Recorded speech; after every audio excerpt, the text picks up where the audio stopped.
दोस्तों,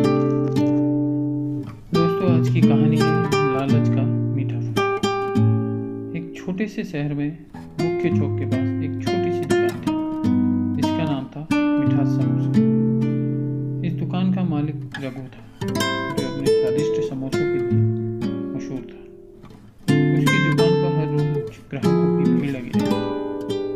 रघु का समोसे बनाने का तरीका अनूठा था, जो लोगों को उसकी दुकान की ओर खींचता था।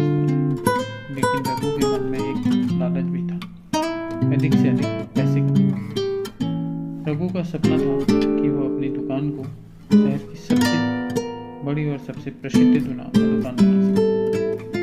इसके लिए वो कई तरकीबें आजमाता था। वो सोचता था कि अगर वह कम खर्च में अधिक मुनाफा कमा सकेगा तो उसकी दुकान जल्द ही बड़ी हो जाएगी। एक दिन रघु की दुकान पर एक बुजुर्ग आदमी आया। उसका नाम रामनाथ था और वह एक साधारण जीवन जीता था। उसने रघु से कहा, बेटा, मुझे 2 समोसे दे दो, लेकिन ध्यान रहे मैं बूढ़ा हूँ और मेरा स्वास्थ्य भी ठीक नहीं रहता। मुझे समोसे ताजे और अच्छी गुणवत्ता के चाहिए। रघु ने मन ही मन सोचा, यह बूढ़ा आदमी क्या जानेगा समोसे की गुणवत्ता के बारे में। मैं इसे वही समोसे दे दूंगा जो सुबह के बचे हुए हैं। इससे मेरा खर्च भी कम होगा और मुनाफा भी बढ़ेगा। उसने रामनाथ को सुबह के बचे हुए समोसे दे दिए। रामनाथ ने समोसे खाए और उसे तुरंत ही पता चल गया कि ये ताजे नहीं थे। उसने रघु से कहा, बेटा, ये समोसे ताजे नहीं हैं। क्या तुम्हारे पास ताजे समोसे नहीं हैं?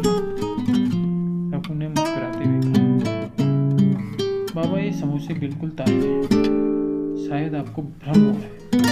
रामनाथ ने इसे ले लिया और बिना कुछ कहे चला गया। अगले दिन रामनाथ फिर से रघु की दुकान पर आया। इस बार उसने रघु से कहा, बेटा, आज मुझे 4 समोसे चाहिए, लेकिन ध्यान रहे मुझे अच्छे और ताजे समोसे चाहिए।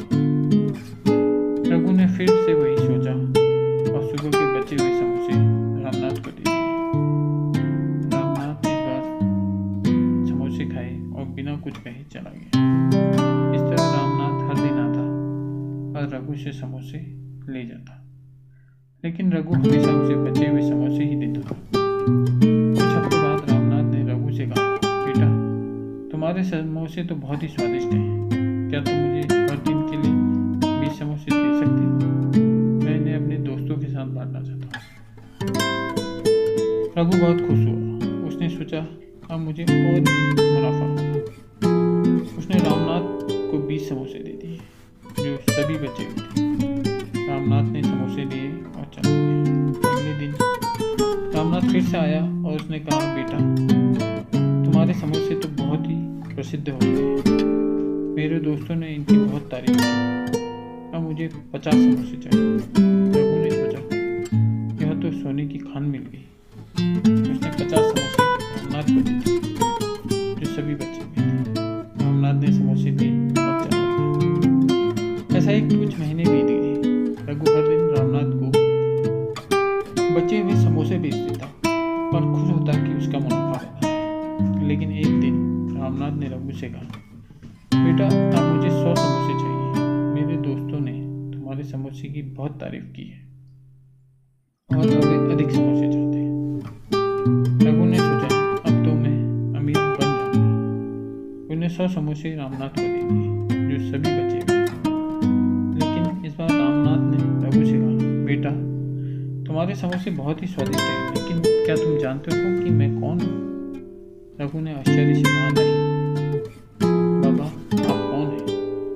रामनाथ ने मुस्कुराते हुए कहा, मैं इस शहर का सबसे बड़ा होटल मालिक हूँ। मैं तुम्हारे समोसों को अपने होटल में बेचता हूँ और मेरे ग्राहकों को ये बहुत पसंद आते हैं।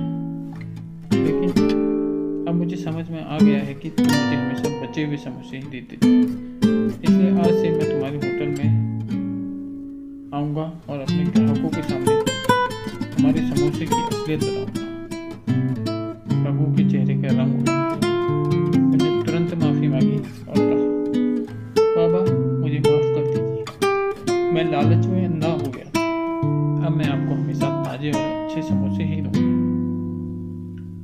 रामनाथ ने कहा, ठीक है, अगर तुम सच में सुधर जाओगे तो मैं तुम्हें एक मौका और दूंगा। लेकिन याद रखना, ईमानदारी और मेहनत ही सफलता का असली रास्ता है। कुछ दिन के बाद रघु ने अपने समोसे की गुणवत्ता में सुधार किया और हमेशा ताजे और स्वादिष्ट समोसे ही बेचे।